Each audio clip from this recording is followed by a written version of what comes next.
Hello everyone, Cardboard Junkie here and welcome to another review. Today we are looking at the 1971 Topps football set.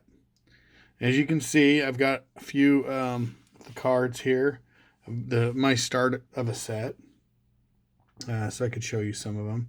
The 1971 set had about 263 cards, and in 1971, they had plenty of rookies that would become future Hall of Famers, notably Terry Bradshaw and Mean Joe Green. Also, Willie Lanier and Ken Houston, to name a few. Notable veterans include like Johnny Unitas, Dick Butkus, Bart Starr, Sonny Jurgensen, Lance Allworth, Gale Sayers, Floyd Little, and Joe Namath, O.J. Simpson. I don't have those cards. This is kind of what the checklists look like. The design of the card is relatively simple. Get some of these cards up here. I really like the colored bordered cards because it makes it so you can see that, you look at the corners and you can definitely see what you're getting or what you have. Now this Gale Sayers corners look a lot better than the Floyd Little,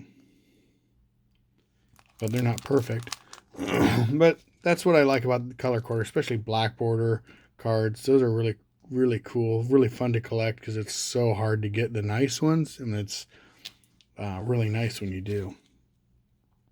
There were 3 different border variations in this set.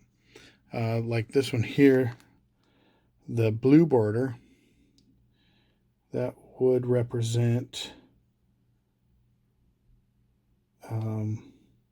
blue borders represented I think it was the NFC, and the red borders, like Lance Allworth here, that was the AFC. And this was actually the first year that they went to AFC, NFC. It used to be the AFL and the NFL were 2 different, and they had brought them together.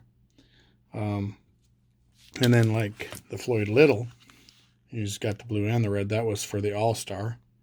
You can see right there. The cards also had like a little comic guy down here in the corner, a little comic football player. And then the team name. Topps didn't have the rights, or hadn't paid for the rights from the NFL, so they didn't have. There was no logos or anything on their uniforms. If there were, when the picture was taken, they had to be airbrushed out. Then you got same like the Bears. And like blue and yellow for the names down there, you can see for the names of the teams. And I think the only one I've ever found that was a different color was the Packers. I mean, you had, let's see, there's a Jack Snow that's got blue on the name for the team name. And the Patriots card here has got green.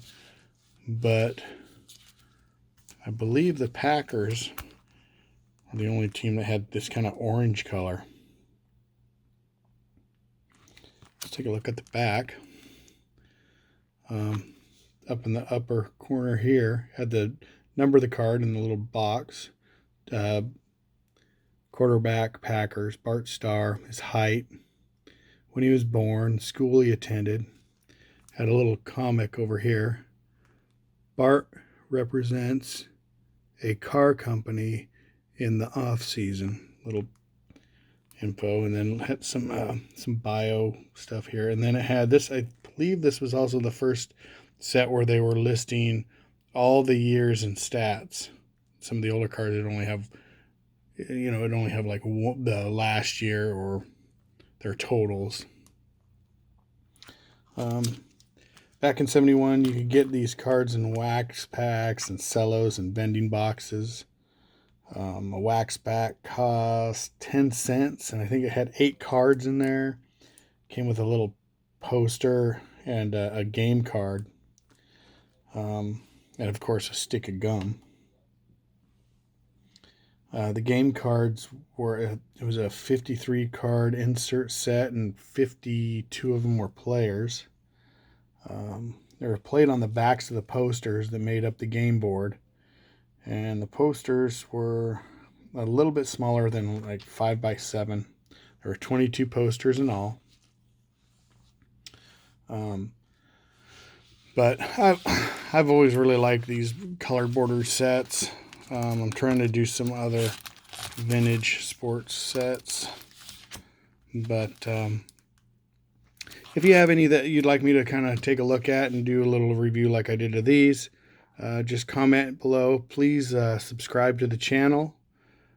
Check out my video that I'm doing for my 25 subscriber contest. I'm giving away some pretty cool cards. Hope you guys have a great day. This is Cardboard Junkie signing off.